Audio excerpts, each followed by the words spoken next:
Hello, everyone. My name is Pratyush Singh, and I'm joined by my colleague Viva Seth. We at Speaker Series India at Berkeley would like to extend a warm welcome to all of you for joining this event.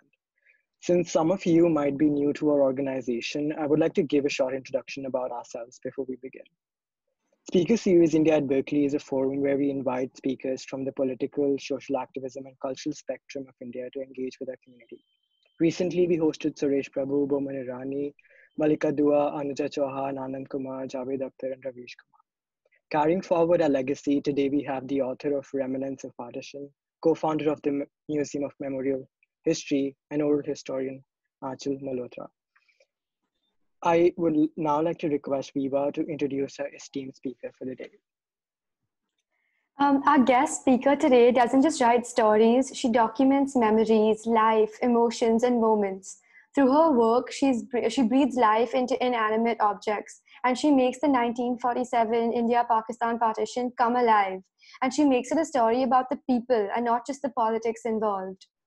Aanchal Malhotra is an oral historian and has authored Remnants of a Partition, 21 Objects from a Continent Divided, which traces the history of material objects as they went through the partition of 47.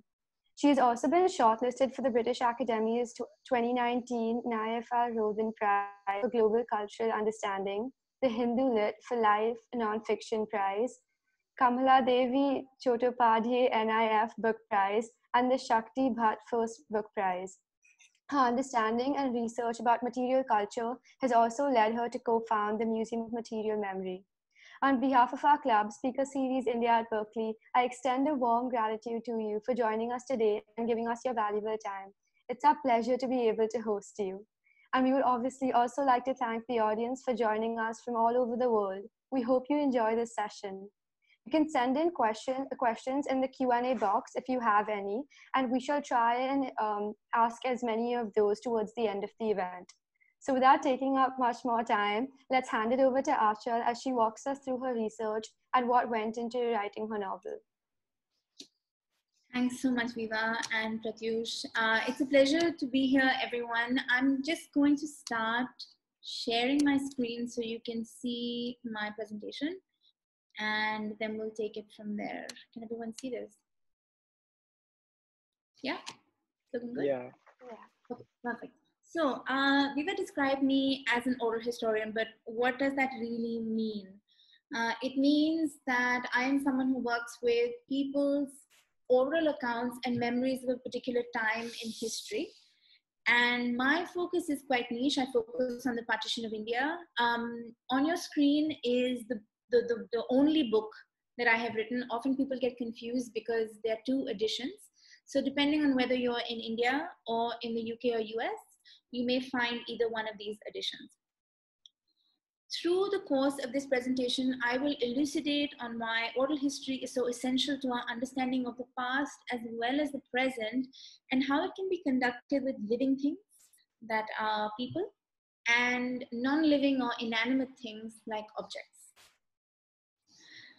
So we all understand the partition of India to look something like this: a geographical and political vivisection of the Indian subcontinent into independent India and Pakistan. So on the left, you have a map of India before partition, and on the right, you have a map during and after partition with the transference of population, with Hindus and Sikhs going to one side and Muslims going to the other. This is kind of what it actually looked like. This slide and the next couple of slides are taken by Margaret Boak-White for Life magazine. I'm pretty sure almost everyone who is interested in partition has seen her work, because it is probably the most comprehensive visual documentation of the act of migration in 1947. The partition is known as the largest mass migration of people in the world till date. It displaced 14 million people and killed approximately 1 million. And the thing is that in the vastness of these numbers, because these are very vast numbers, what ends up happening is that people are often unrepresented. Somehow the single person that crossed from one side onto the other side does not get adequate representation. So their single story of what happened is not given as much importance in the large gamut of numbers and data and politics and history, and the kind of encompassing of the entire event. People migrated on foot, they migrated on trains, they migrated in the horrible August heat under rains, they were killed along the way, and they made it to safety. And these are people who have survived to tell the tale. And these are, of course, tales of horror, tales of migration, the murder of relatives, the loss of home and land, division of families, migration, displacement, reunion, courage, determination, nationality, identity, religion, so many different words to encompass a single event, which obviously tells us that partition is an account of versions. It is an account of various people's versions depending on their particular experience. So what actually happened? This is what I'm going to try and tell you through the course of this presentation. How do we, as people who have obviously never lived through partition and may never live through something like this, I hope, take ourselves back to that event? How do we understand what happened? How do we understand how society was fractured? How do I, as a fourth generation, understand the event? My personal work looks at the partition through objects. The objects refugees carried across the border to both sides during the partition and several months before or after it. And I try to understand whether we can, through these objects, learn of a home that has been rendered inaccessible by a national border. If we can learn of a childhood that has been left on the other side. If we can understand a past that sometimes now when talking to people seems almost imaginary. You see, memory dilutes, it changes over time. As people age, we start to think of things that happened in the past differently. But the object, the thing, remains unaltered, and we can use it as a catalyst to arrive at a particular memory. This is just some, on your screen are just some examples of the kinds of things that people brought. And obviously we'll go more into detail on what they brought, but just to give you a kind of snippet shot. What people brought, how much they brought, how they brought it, how they chose things or how they left things behind, tells us about the society of that time, tells us whether they knew if partition was going to happen, whether they were completely unprepared, whether they wish that they would have carried something that they didn't. The basic question, if we really think about it, is if you have to leave your home in 1 hour's time, what will you take? Right? Everyone still asks this question. And my study just tried to answer it. So how did it begin?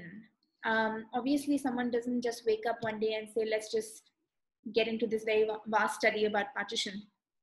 You have a moment where you realize that you don't know about a particular thing that may have defined your family at one point of time. And so it was with me as well. In 2013, I encountered two objects in my mother's father's home, in my grandfather's home. And they're the objects on your screen. It's a metallic vessel, a ghada, in which lassi is made, and a guz, a yardstick used to measure fabric. And the man actually holding the wooden stick in the ghada is my grandfather's elder brother. And when he was talking about this ghada that his mother used to use to make lassi in Lahore, he was completely transported back to that time. And it was the first time that I realized the power that an object has to take you to another place, not just in the past, but another place completely on the other side of this very fortified, militarized border.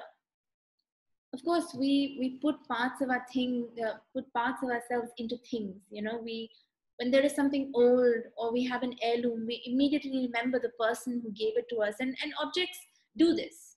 They carry memory, they store memory, definitely. But when I encountered these two things, the partition just seemed so clear. It had divided people's lives in half.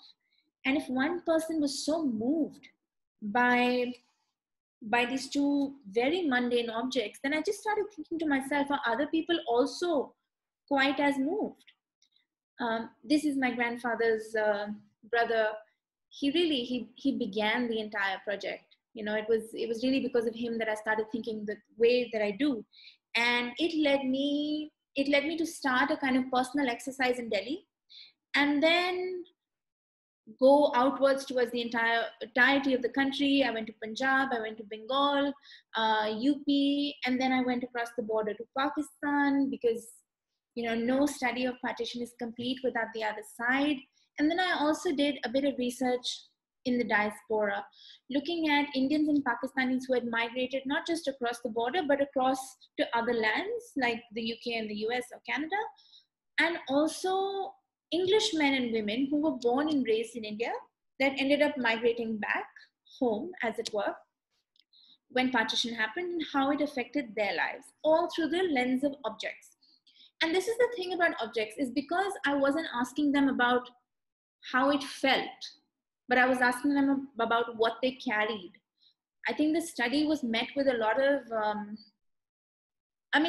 it was with a lot of humor, I guess, but it was also with a lot of uncertainty, because I was pretty young. I was 23 at the time, and I was going into people's houses and asking about things. What did you bring? Things. Our conversation was always about things. And so if what you brought was very valuable, like jewelry or something, of course you would take care of it, and you knew that you had carried it because it was precious. And by that I mean monetarily precious. But if you carried something like this, ghada, a guz, these are really mundane items. Often people almost forgot that they even had them. So it was very difficult at first to begin, but they were humoring me. They went into the backs of their closets. They took out incredible things that we will see in the course of this presentation. But what are we really trying to get at by talking about things from that time? For the longest time, the story of partition was a story of silence. No one spoke about it. I think maybe no one knew what to say about it. People that lived through it, at least, how to untangle what they had been through, how to feel. And so many people shut the event out. They shut it into the backs of their minds, and they moved on. See, if you had crossed over and you were a refugee, you had to build your life from scratch. And I know this because I think 3 of my grandparents had to do that. They had to build their life from scratch. A new government, a new country, a new environment, new school. You had to begin again, and you didn't have the luxury of time to really think about what had happened or ruminate how it felt. So for the most part, till today, I find that people think partition is a very difficult subject to talk about. And imagine this, imagine if you're pretty young, you're, like I said, I was in my early 20s, and the people I was interviewing were obviously much older. 66 years had passed since partition, so you can imagine how old they were, in their late 70s, early 80s, and even older at times. How do you ever cross that gap? How do you begin to ask the questions about partition? I was crossing so many borders of age, of gender, of experience, and of course the physical border between being Indian and Pakistani. There were so many borders I had to cross in that conversation, and how to remain respectful to them and to the event and to the experience. So I took the aid of objects. And it may sound very trivial to some people, because there is an enormity of experience that one can ask about. But really, to start off the conversation by saying, so tell me what happened at partition. It felt so direct, and it felt like such an instantaneous plunge that it made me uncomfortable. And if it made me uncomfortable, imagine how it would have made someone who lived through it feel. You need to ease into that. You need to allow people to descend into themselves, search for things that may have been hidden or deliberately suppressed, and allow them the time to emerge to the surface. That means you need trust, you need sincerity, you need time. You need time. And the thing with older people, particularly of the generation that I was interviewing, I realized quite fast, is that they need someone to listen. It may seem like such an ordinary thing, but I think that our generation, the millennial, really doesn't know how to listen to people. This is an exercise that we need to do. This is a trait that we need to cultivate in ourselves. So I would use the object to ease into the conversation. I would say, oh, you carried this ring. Oh, you carried this ring from Peshawar to Lucknow. Okay. Why did you take this ring? Oh, your mother gave it to you. Okay, so it was precious. So it's made of gold. Okay, I see. So you knew that you had to carry something precious. How did you know that you had to leave? Your father told you. Okay. Right, so your father worked for the railway. He knew from beforehand. His colleagues had told him, so he prepared everything. So what are you doing here? You're trying to understand life before partition. And I think that people often misinterpret the event that partition happened only in August 1947. It did not. Its ripples were felt way before, and it took many months. Some would argue even till date it hasn't really normalized.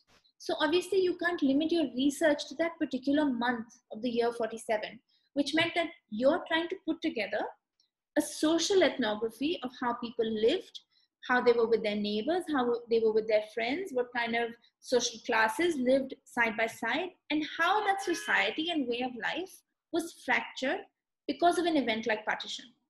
You have to furnish the details with people's lives, right? So me asking about objects and everyday things was me building the landscape. Because if I need to get a reader who is my age into that time, back to that era, I need the details. And which meant that, when I went into the conversation, I didn't really have a questionnaire.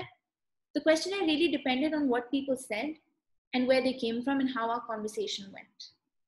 So, which meant that you really need to pay attention to what people are saying. So what are the kinds of things that people carried? At the beginning, everyone would tell me that we didn't get anything. Kuch nahi laye the. There was no time. We came in the middle of the night. But I want to show you the kind of gamut of objects that people did bring and could bring. But of course, there's also the kind of, I call them ghost objects, things that people wish they had carried, or maybe things that got lost along the way, or things that were stolen, or things that were sold. So a number of things. But we'll just go quickly through some of these kinds of objects that people carried. Of course, photographs were very popular, and if people could carry them, they often did. Another kind of photograph. This is actually a painted photograph. I find it really beautiful.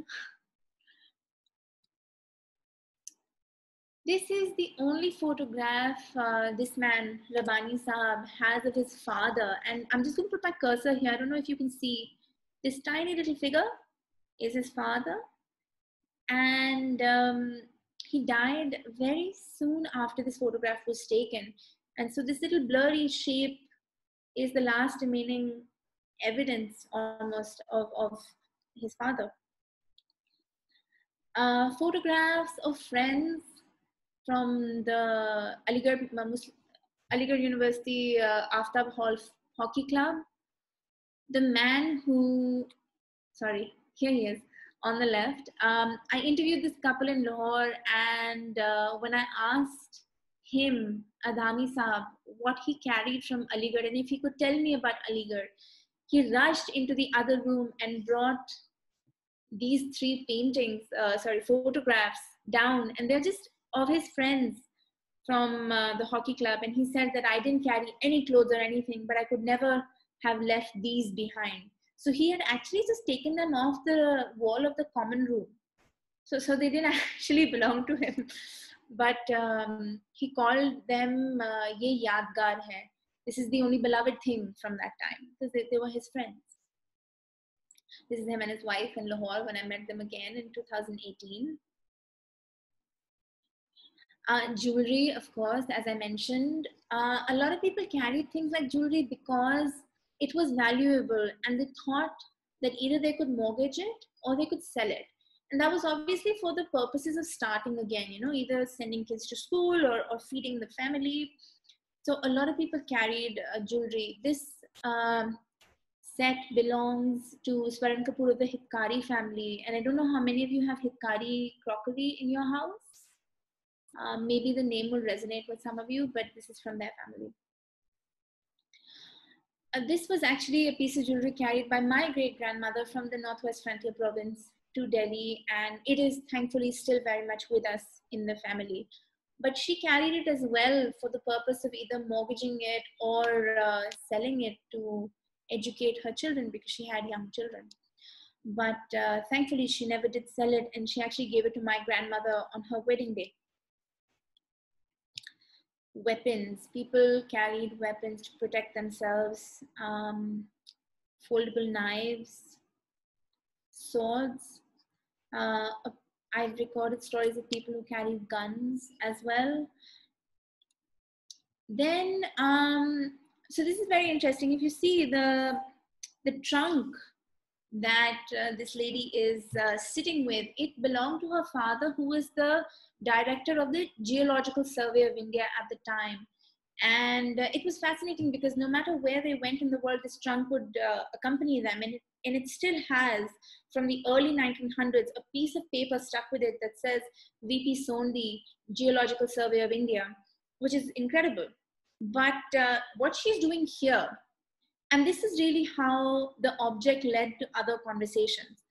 What she's doing here, she's telling me the story of the trunk, of course, which is fascinating, but she's also telling me the tale of her charkha classes that she used to go to.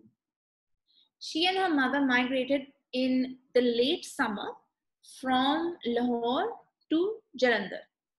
When they came to Jalandhar, they were staying in an area that was right next to a refugee camp. And in that refugee camp, people had come from Rawalpindi. They had migrated in February and March of 1947 after fleeing what was called the rape of Rawalpindi, where men, women, children of Hindu and Sikh descent were basically, there was violence against them and they fled to the other side. So this was obviously way before partition. But Uma Ahmed is telling me how their house was right next to this refugee camp, and a woman came up to her mother one day and said, it was summertime, late summertime, so there was no school. And she said that, your daughter Uma, who was pretty young at the time, she was probably in middle school or something. She says, your daughter's not doing anything. Why don't you send her to charkha classes? And that obviously meant, spinning classes. So Uma's mother said, yes, why not? That sounds like a good passing of her time. So Uma goes to these charkha classes where she finds out that they're not really charkha classes. What was happening was there were sort of self-defense classes, but not really. The ladies would make these girls stand in a line and take a ruler, and on the side of the ruler, they would, with red chalk, they would make the ruler red.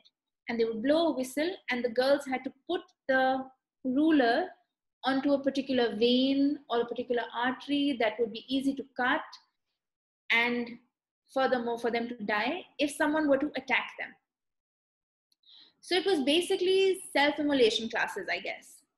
And every day for a while, and it should really tell you the kinds of things that people were doing to quote unquote protect themselves, right? How to protect a girl's honor. It is sometimes better to end your life than be caught in a difficult situation, which many women were at that time. So young Uma in middle school is going to these classes, and she wakes up one night with a small knife that she sleeps with under her pillow, and outside the window a cat is crying, but Uma is very scared. So she picks up the knife, ready to right at her neck. And her mother gets very frightened, and the very next day, Uma is taken out of those classes. The reason for me telling you this story is that you would have never heard it in any history book. This is what oral history does, is that it looks at events through the eyes of people that were affected by it.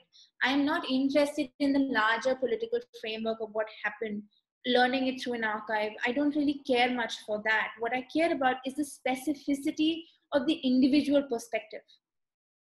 I am interested in these individual experiences, these experiences of Uma, these experiences of my great-grandmother, these experiences of hundreds of people from India, Pakistan, and now Bangladesh as well, and Britain, of course.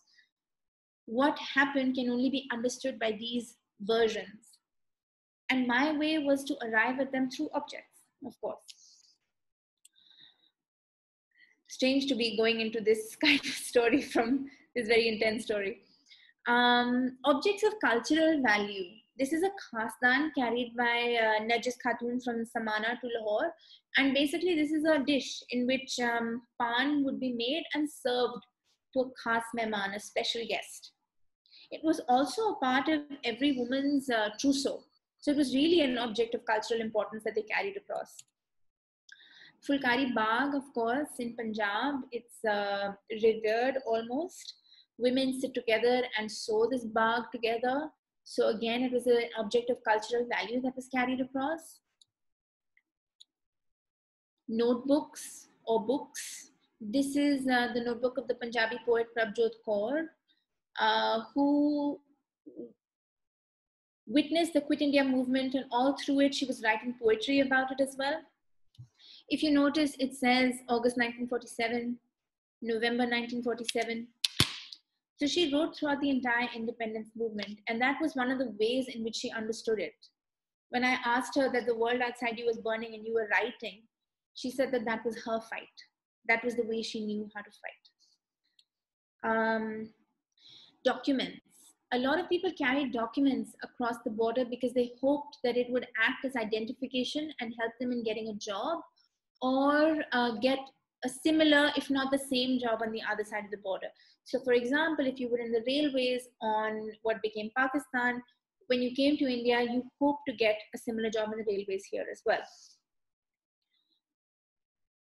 This is a political sufferer certificate, and it's really fascinating because it's a certificate written, it's somebody asking for a certificate having been imprisoned for his involvement in the Quit India movement in 1942 when he was in the Mirzapur jail, and he's writing to the government saying that I would like to be acknowledged as a political sufferer.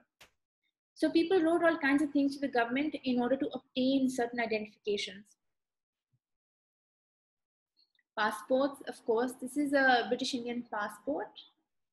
You can see the kinds of details that they would have wanted, and of course, signature and chapa, stamp of your thumb.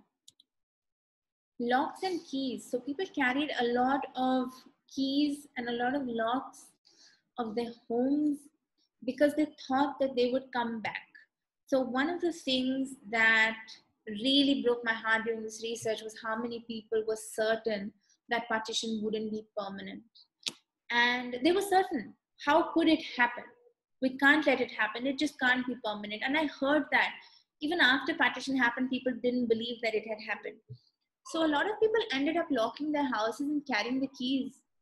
And during the course of my research, I heard many such stories about this, but one that really shook me was the author Gurcharan Das. He tells a story about his grandmother who carried this guchha of 51 keys when she came to India.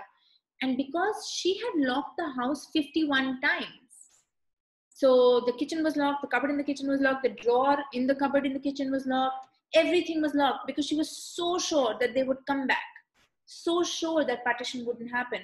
In fact, so sure they were that she employed a local woman to clean her house before they returned, as if they were going on vacation or something.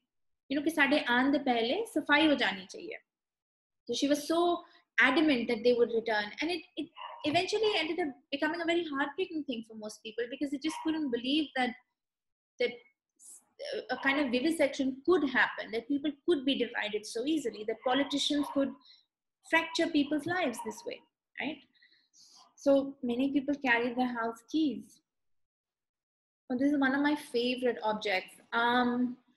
This is the head of a 15.5-foot crocodile. They also carried the carcass. But the story is that in Bahawalpur, there was a crocodile on the banks of river Byas who would only eat dhobis, washermen. And the village was just so fed up because 3 or 4 dhobis had been eaten. And so this one man, Khan Bahadur Fakir Hussain, said that I will kill this crocodile. And so he stalked it for about 2 weeks, and he found it, and then he shot it, but it didn't die. And then he tried again. And finally, one day on the river, when the crocodile was definitely dead, it floated to the top. Vultures started circling it, and he knew that it was gone. He called a bunch of people who brought 2 bullock carts because it was 15.5 feet. And he was very happy. It was like a prized possession. He had done this. He carried it to the village. The families of the dhobis who had been killed came and saw that it was definitely dead. They touched it. Okay, so it was put on display for 2 days. And after that, it was gutted. It was taxidermied. The head was hung in this house. He was very proud of it. When partition was declared, this was one of his prized possessions. And of course, he would take it across the border. So he rolled up the skin, he picked up the head, and he took it to Lahore. But it should also tell you that what one carried, or how much, or the kinds of objects one carried, was obviously contingent on class. So this was a man that obviously knew partition was going to happen, and he was able to carry not just his household, but also objects like this. So it's really about putting together a social ethnography of that time. All kinds of religious objects. This is a Guru Granth Sahib. I thought I had more. But anyway, sorry, going back to this, they carried all kinds of religious books. I've recorded tiny Guru Granth Sahibs, bigger ones, Qurans, little idols. People took all kinds of things, of course, as much as they could across the border. There's a certain section of my research that deals with things that were carried across the border after partition, either immediately after or several years after. In this case, I did a bit of work from people who had come from now Pakistan occupied Kashmir, from largely Mirpur district, which included Kotli, Bimbar, Mirpur itself. And this man, Yuvraj Gupta, who's holding this beautiful pocket watch, came from Kotli, and he and his family had a harrowing time on their way to India. But still, he didn't hold any malice in his heart. So about 60 years after partition, he was able to make the trip from Jammu, where he lives now, back to Kotli, and he had a grand reception. Hindustan se koi aaya hai, everyone was very excited. And he saw his school, he saw his home, he saw everything. And then he was invited to someone's house for a meal. And when he got there was a very old man sitting on the sofa. And Yuvraj Gupta sits next to him. And the old man says that, "Is this your name? So-and-so, is this your name?" And he says, "Yes, this is my name." He says that, "In this year, were you this old?" He says, "Yes, I was." He says, "Were you in this person's class?" He said, "Yes, I was." He said, "I am your teacher from that time." And he took off this pocket watch that he was wearing, and he gave it to him. And he said, "In my whole life, this is the most precious object that I have." And I think at the time he meant not just monetarily precious, but the fact that, it was something you carry around every day. It tells you the time. It kind of keeps you on time as well. So really, the object meant a lot to him. He took it off and he immediately gave it to his ex-student. And for him, for Yuvraj Gupta, it's one of obviously the most prized possessions of his life from Kotli.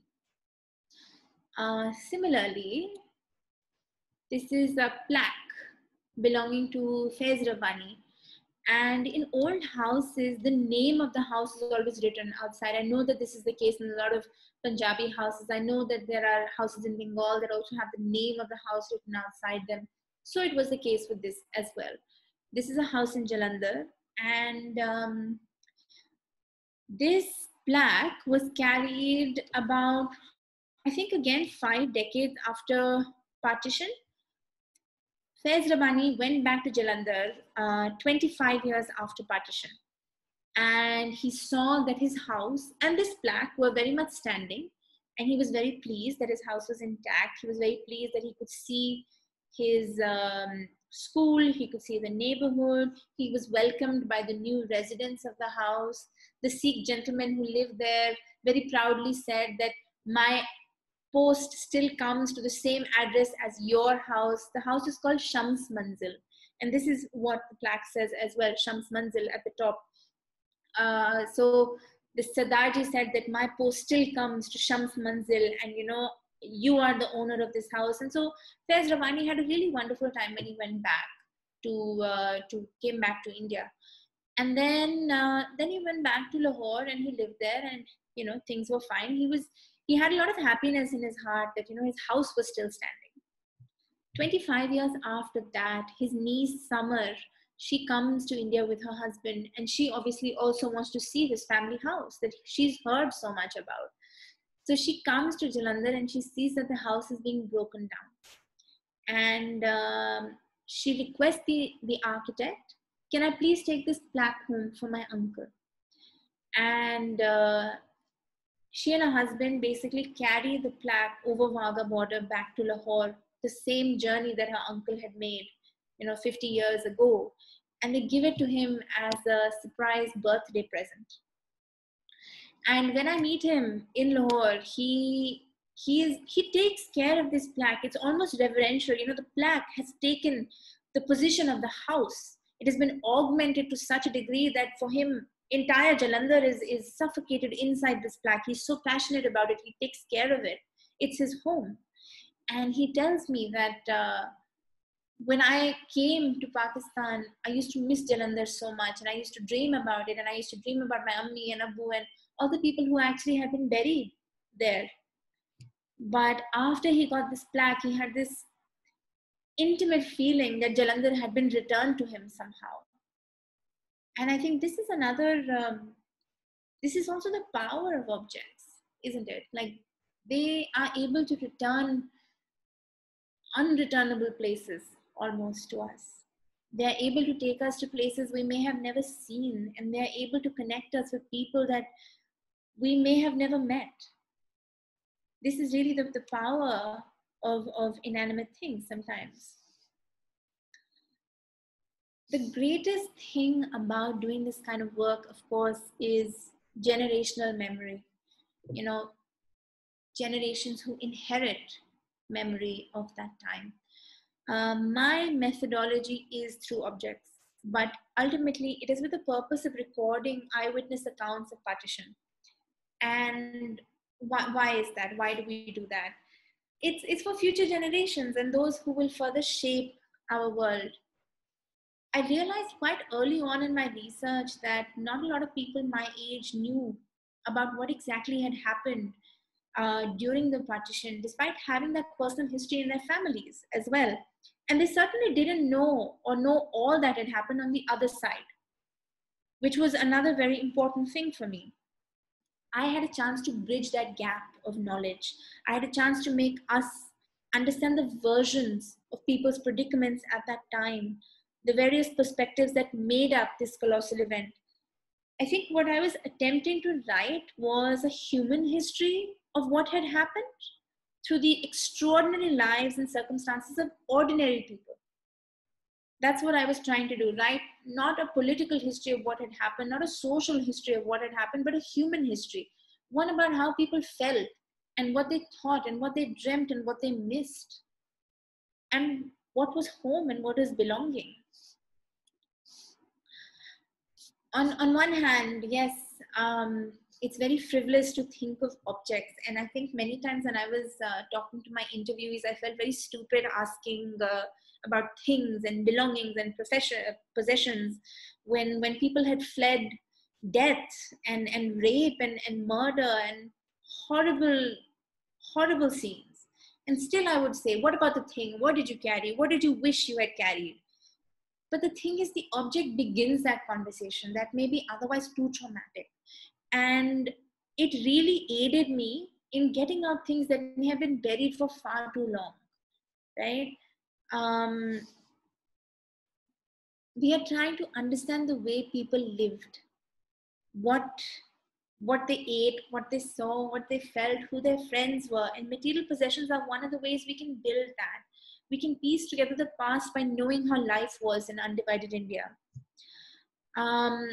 Everything from landscape to flowers to, what they ate, how their relations were. And these might be really silly things to ask. But if you want to go back into the past, these are the details that are going to make it easier for you to do it. We must learn of things not only associated to the violence of partition, but also, most importantly, of the syncretic life that existed before it. The fact that people of different communities did live together and did help one another and did care for one another. These are the stories that we often don't hear. And I really hate it. I really hate it that violence always seems to overshadow partition, and not to take away from that narrative.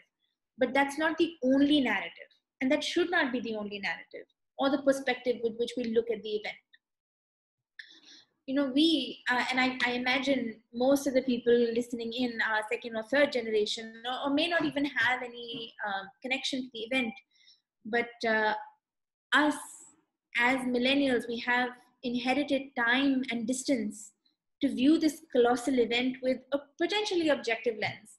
And we must now actively strive to keep its memory for posterity, for future generations. And the question is, where, and this is something I think about all the time, what is the intersection of history and memory? How can we make sure that we don't forget, but we also don't repeat what has happened? What is the role of someone like us that can view it with a seemingly objective lens, that have friends across the border, that are curious, that have access to the internet, right? And this was one of the greatest things that led me to the creation of the Museum of Material Memory. What is this? When I was doing my research, a lot of people reached out to me from different parts of the world and said, we have this thing that someone carried across. So we have this old object, and it has nothing to do with partition, but it's from that time. Can you come and look at it? Can you come and write about it? Can you interview my family? And almost always I would say yes, unless it was a very difficult place to reach or very expensive for me to travel there.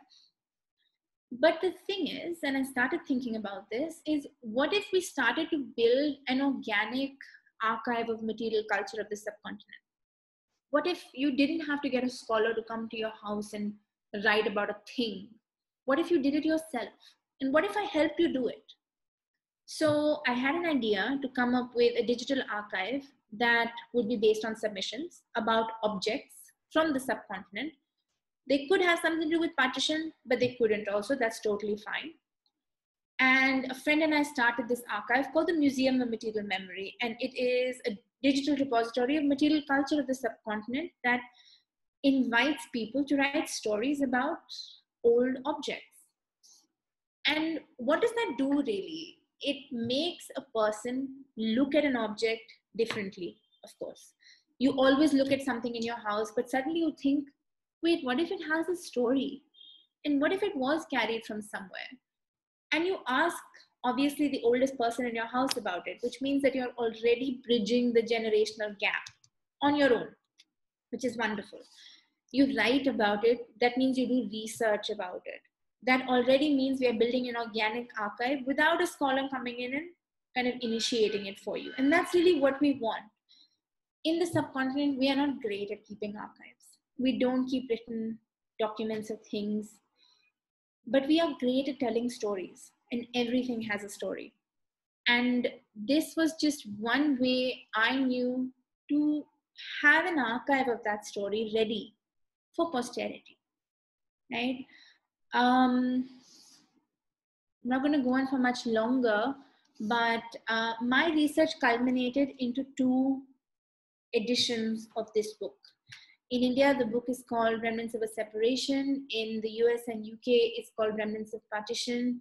It looks at objects, but it looks at the event of partition through them. And what to say to end this lecture, because I know that we want to get to questions as well. I guess the thing is that I always encourage people who have the history of partition, or not even, who have aged things in their house, to ask about them, to talk about them. I feel personally that we are moving very, very fast into the future. The subcontinent is really moving quite fast into the future, into a modern way of life, which means that we're leaving many things behind. And I think the intimacy of relationships is one of those things. And if I can help someone hold on to that in their family through the story of an object that may connect them, then I think that we are much richer for it. So I will end my lecture here, and hopefully there are some questions about it, but I'll leave this on the screen in case anyone wants to get in touch with me about objects or just about anything else. Yeah, I'm going to leave you here. Here's my email, Twitter, or Instagram, whatever you choose to connect through. So I will hand over to Viva and Pratyush now. Thank you so much for the presentation, Aanchal. Like, I've read your novel, but I feel like just hearing you speak about it, I got such a better insight to it. And like now even I'm thinking of connecting with my grandparents and finding out if there were objects around the house that maybe I've just not looked into so much. But without further ado, I think we should get into the questions because we've got so many of them streaming in and people want to know so much more about this. Shall I start sharing my screen? Whatever works for you. I can keep it on. I'll keep it on. That's fine then. Okay, sure. So Remnants of a Separation or Partition. So it's definitely a very well written piece, and also it's one of the first few works revolving around oral history and material culture of the partition, like you mentioned.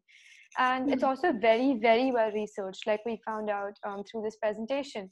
So when did you feel like you have enough research done and now you should start writing the novel? Because for such a topic, the research never really ends, right? Like you said, so many stories just keep coming in. They're still coming in, to be honest. I'm still doing research. I think that I had many of these moments where I thought I was done.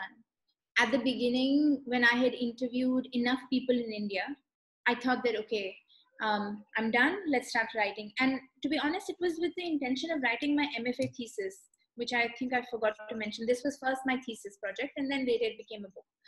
So I had done about a year's worth of interviews in India, after which I said, okay, I'm done, let's start writing. And then when I got back to university and I started writing, I realized I had no interviews from Pakistan, which felt like only half the job had been done because you don't know the other side. And so I went there and I did, 1 month of very intensive interviews there. And again, I thought that, okay, now I'm done, now I can start writing. But then I thought of the English men and women who had made India their home and were born here and how they felt. So I did another leg of interviews in the UK. And I think I started writing. So this project started in 2013. I only started writing in 2016. And I submitted the book in early 2017 and it came out in August 2017. I see. So are there any hopes of a sequel with the remaining things, or would you just want to do a virtual archive of these memories? I don't know. I mean, I have no idea. I'm still recording things because you can't stop, right? You can't stop. This kind of work has to continue. But it's not with the active intention of recording another volume unless you all collectively appeal to HarperCollins to take out another volume. But I think it's just so that, we have it kind of for posterity, we have it recorded. Also, moving on to a different aspect of your book, which is emotion. And I think talking about partition as someone who comes from a family that migrated, and also like conversing, having interviews with people who have been through so much pain and experiences, kind of has a lot of emotions involved. Partition can be really, can be very difficult and very different from various perspectives. And you also had to have these conversations, which are not normal conversation people generally have with your family. And I think when you have these conversations with your family, you have certain bias involved in like how you perceive their experiences, what you think about their experiences. Having interviewed your own grandparents, writing stories about them in your own book, have you felt that difficulty of being unbiased throughout the book, or were there any difficulties or any extreme emotions involved because the experiences were so close to you? Yes, obviously recording your own family story is really difficult. And I think that one of the hardest stories to listen to and also to write was my paternal grandfather's, mostly because he was so adamant on not talking. And so it took a long time for him to open up. But I don't think I was ever biased or unbiased when it came to their story. I feel like there was nothing really that was out of my expectation there. But of course, there are, as you mentioned, all kinds of people you interview.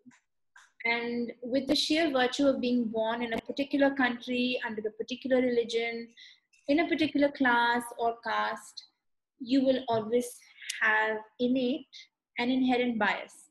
Sometimes you may not even know that you have that bias until it faces you.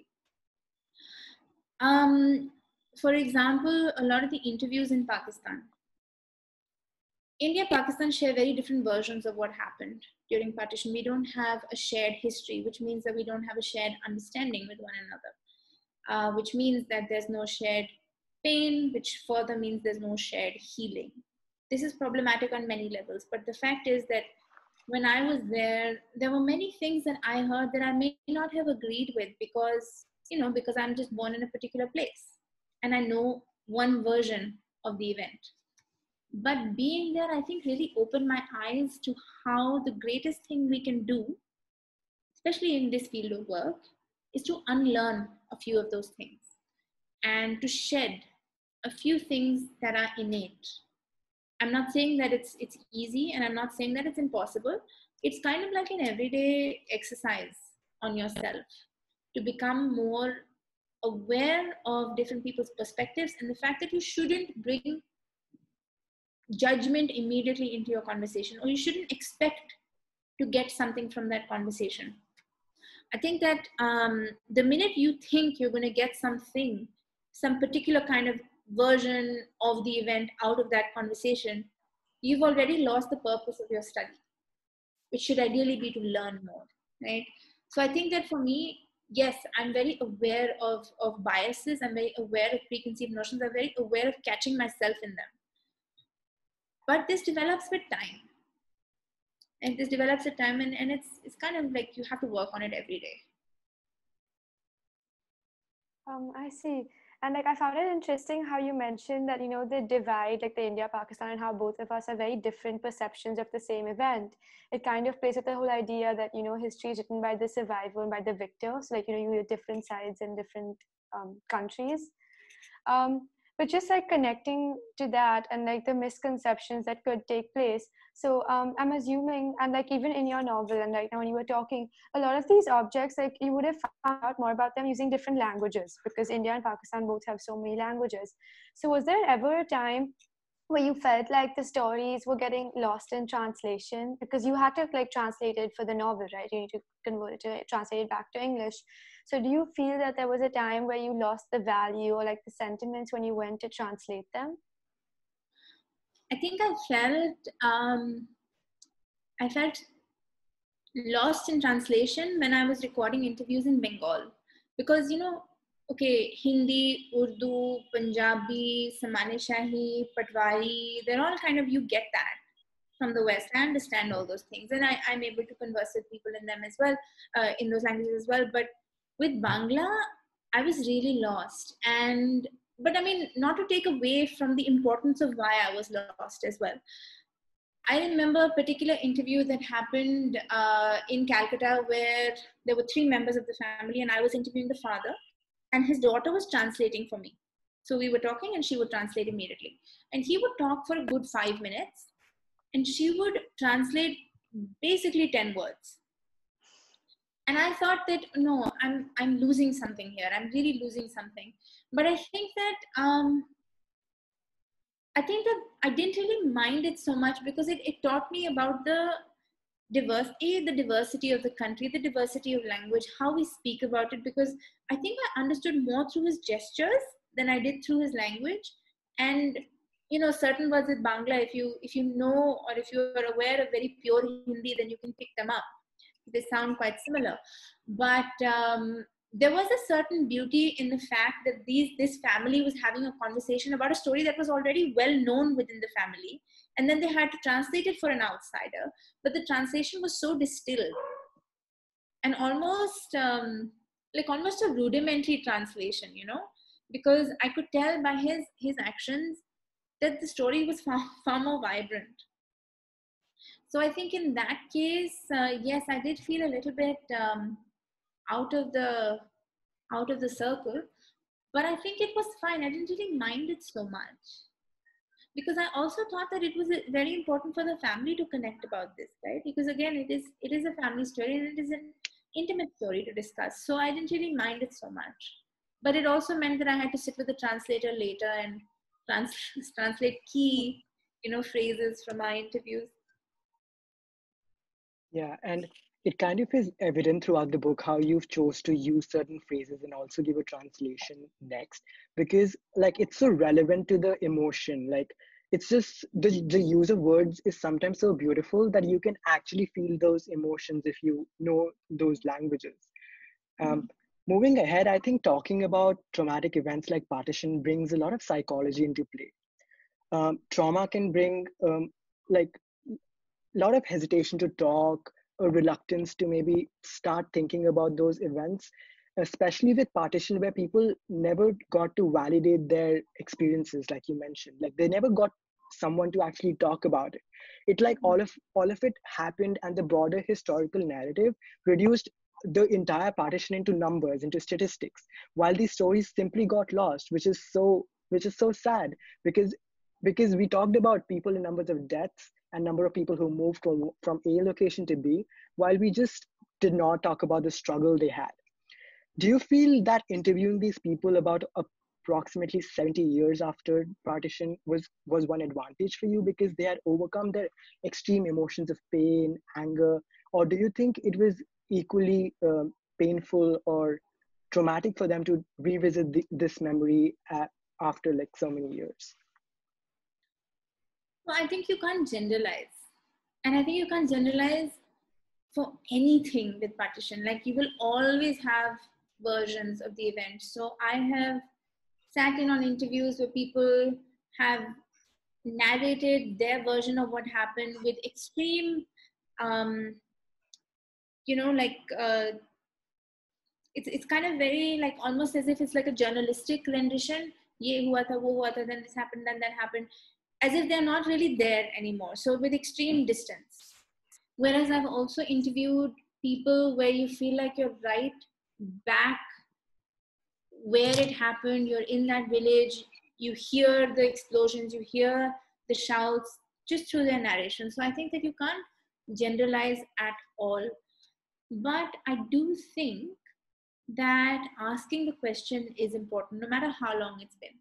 Right? So one of my interviewees once said to me, I asked a question which I thought was pretty personal about, about what happened to their family, the hardship they faced, and I think specifically what I had asked is, were you not scared? Because you had gone through so much and you were so young. And he suddenly went very quiet, and I thought that was the moment I had crossed the line. Like this was too much. I had gone too far. And because he was also crying.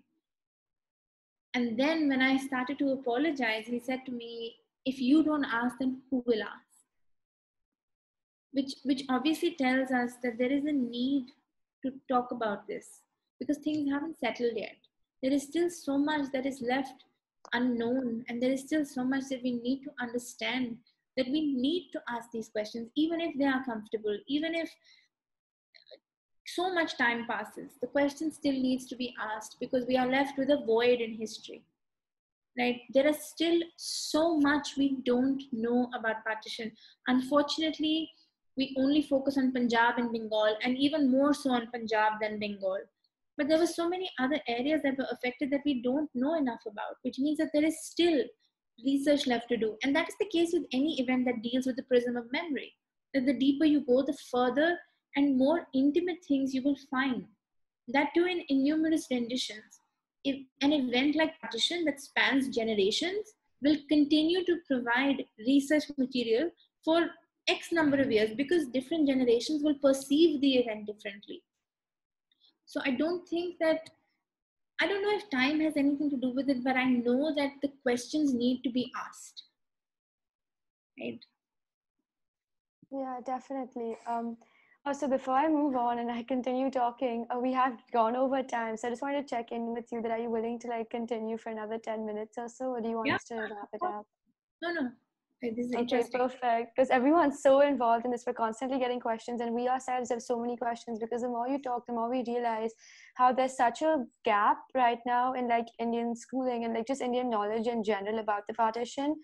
And so just another question that, so most of the history we learn about the partition right now is through like the, the more facts, figures, like, the politics that was involved. And that's what we learn in school, like the ICSE, the CBSE, all of these curriculums. So do you think that the concept of oral history and like individual stories should be incorporated into like traditional schooling? Like you said, the questions should be asked, but like a lot of us are still unfamiliar about what exactly oral history is. So do you think that if this was like incorporated into like more traditional schooling and we knew what it was at a younger age, we would learn more about these things? Actually, I'm very happy to report that it is already included in at least CBSE. I know this for a fact because one of the things that students have to do, and not only do they learn about oral history, thank God, in school, but one of the things they have to do is a project of oral history, which means they have to go out, talk to people, talk to their family, understand either whether they experienced partition or know someone who did. So I know that it's already being incorporated, which is a step in the right direction. Okay, I didn't know about this, but I'm glad that you could bring this to light. It may just be in the CBSE system. I don't know about ICSE, but I know for certain that it's in the CBSE system. Okay, so you think that like that rightfully it should be involved in other curriculums too, right? Of course. Yeah. Okay. I think, as you described, the process of writing the book has been multi-step, and you've had to go back and forth in terms of like interviewing and then verifying the facts with the things happen in real history, because people might forget the exact details. And you also mentioned that they might like forget exact details because most of the people you interview are like in their 80s or like 90s. So do you think you've had some very important learnings in the way of like an oral historian, like writing these stories in terms of going about the process of researching for your book, which you would like share it with like larger audience, or probably use it for your future book? Well, there were a lot of learnings. Yes, one, I don't have a background in history or literature. I trained to be a traditional printmaker. I trained to be an artist. So literally everything I have said to you and everything I've learned is something I've taught myself. I'm a self-learned historian, I suppose. So in that sense, yes, there have been tremendous learnings. And as a young woman, to be taken seriously in the subcontinent is another thing that you have to learn how to do, which means that perhaps you put in 10 times more research than you may have to, just because you need to be taken seriously. So I think that for anyone else who's embarking on this kind of thing, what I would say is that this is very difficult work. It's not just mere conversation. And just because you start a project in oral history does not mean that you don't have actual academic history to look into as well. When you're writing about an event like partition, oral history and academic history go side by side. They cannot be separated. So you need to learn about what happened to people, but you need to situate it in actual historic events. Right? So for instance, when you said that people don't remember actual dates, you're absolutely right. They may not remember the date at which something happened, though that's very rare. I feel like a lot of the times people do remember the dates. And the older you get, it is way more likely that you remember things from your childhood and your long-term memory more. This is very common. In fact, you may not remember what you ate in the morning, but you may remember what you were wearing when you left your house at the time of partition. That's super normal, and I hear it very often. But the thing is that If someone says, for instance, when I was a child, I remember my father taking me to River Ravi in Lahore and showing me Pandit Nehru raising the Indian flag and saying Poon Swaraj. That's an event that actually happened in history, and it's very easy to find an archival kind of citation for that event, to say that when you're writing your footnotes or when you're writing a book, to say that yes, this actually happened, this person was there, and this is a citation for it. It becomes a lot more difficult when they're describing things like riots or fires or explosions that happen in villages or smaller towns that are not recorded. And so I think at some point, another thing that I would advise people is, don't always try and cite from academic sources if you can't find them. It's okay, because memory is also it may not be a verifiable source, but it is an authentic and important source. And you are writing people's history. So memory will come into play naturally. And at some point, you just need to trust people, right? So I think that I tried very hard to research everything that someone said, which meant looking at very unusual and alternative sources as well, and vernacular sources as well, local languages and stuff like that. But at some point, you just have to trust memory.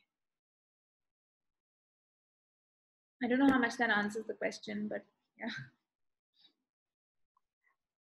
No, so like I'm about the whole research aspect of it and how important it is to like go out there and start asking questions. I know you touched about this previously when you were talking about the first thing you bring up when you interview these people. You ask them about things and then gradually link it to like the broader things.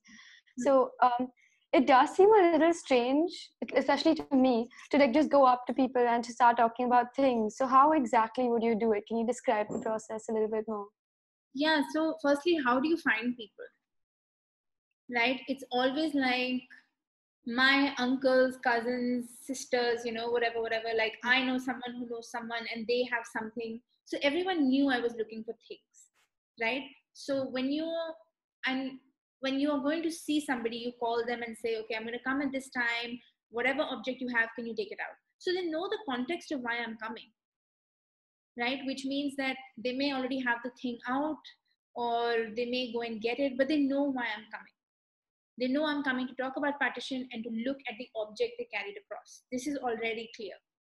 When you get there, yeah, they think it's a bit strange that you've come here to look at this thing, which shows you whether or not they think the thing is valuable. Immediately you know that as well.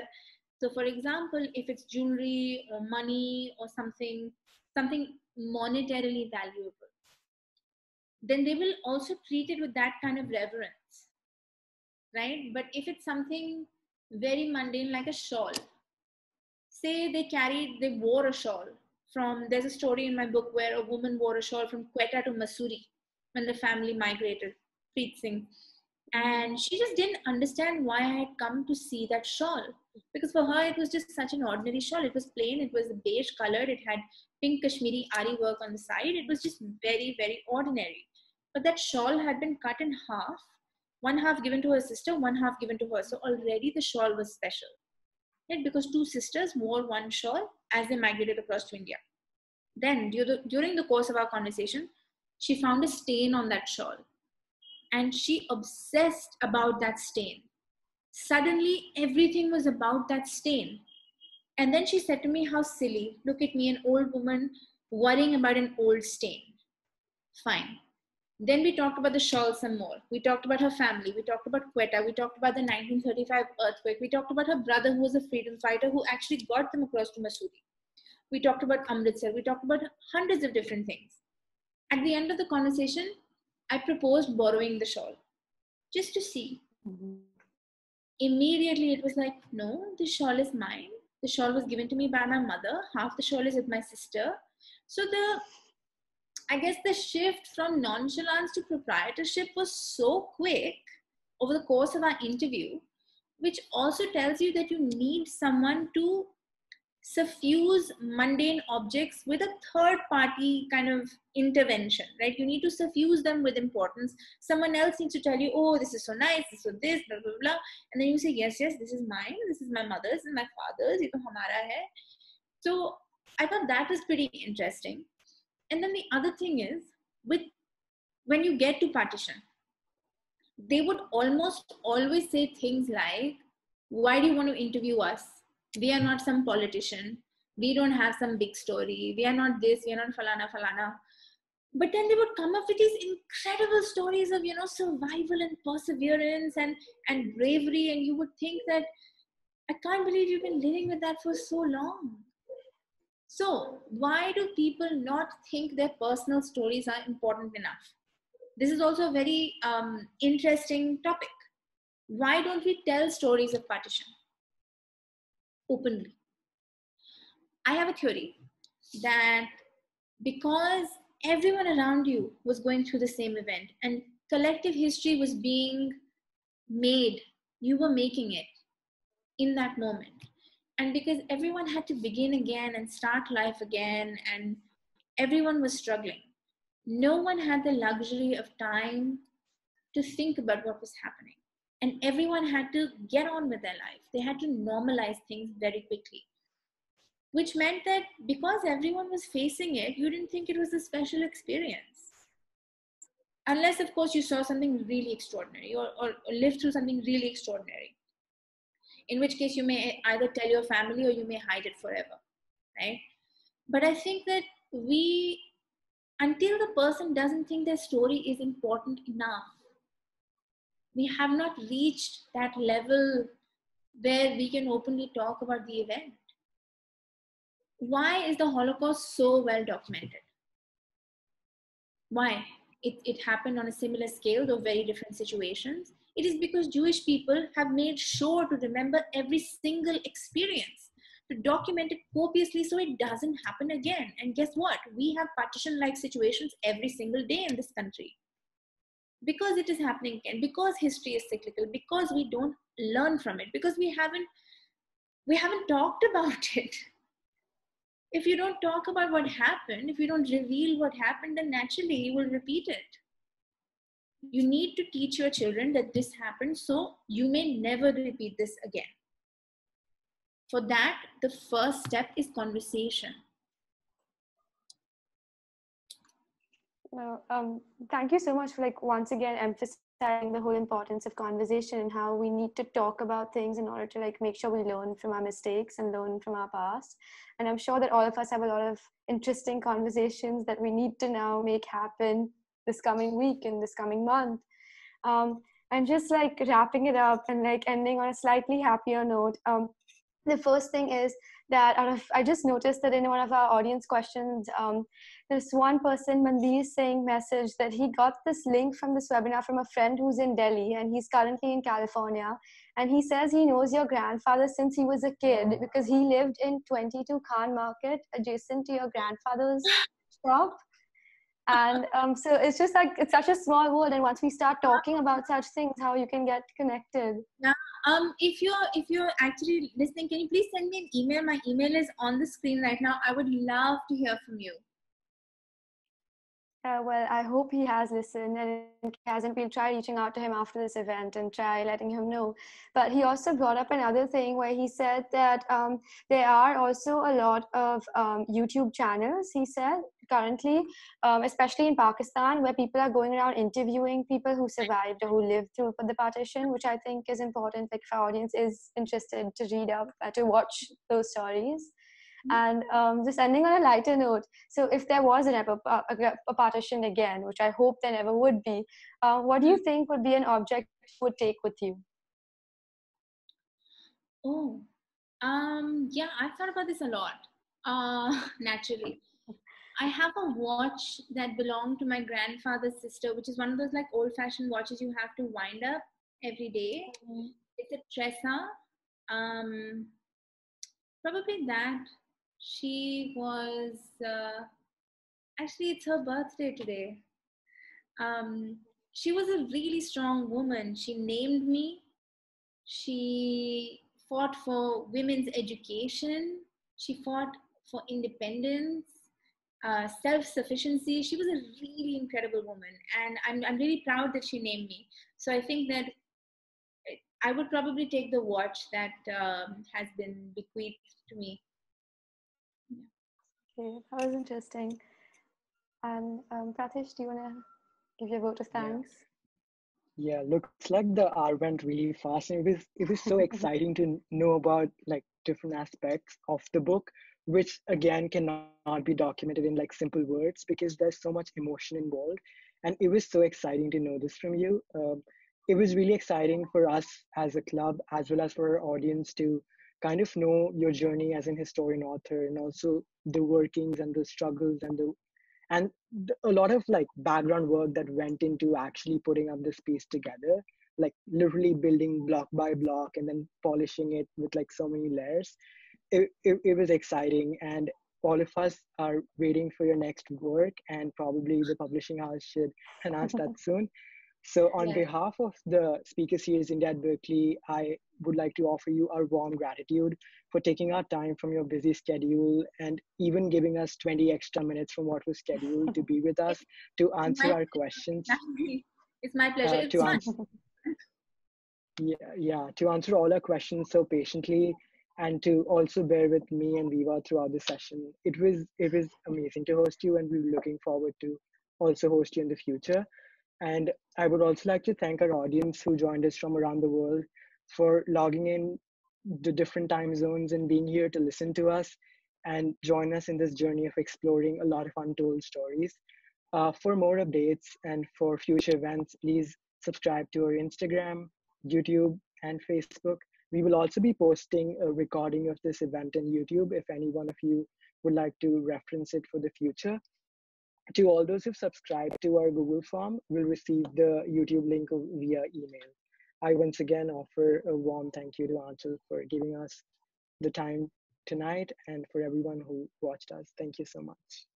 Thank you so much, everyone. I really appreciate your ears and just that you read the book and you care enough to sit through this 1.5 hour lecture of mine. Thank you so much. Goodbye. Thank you. Bye.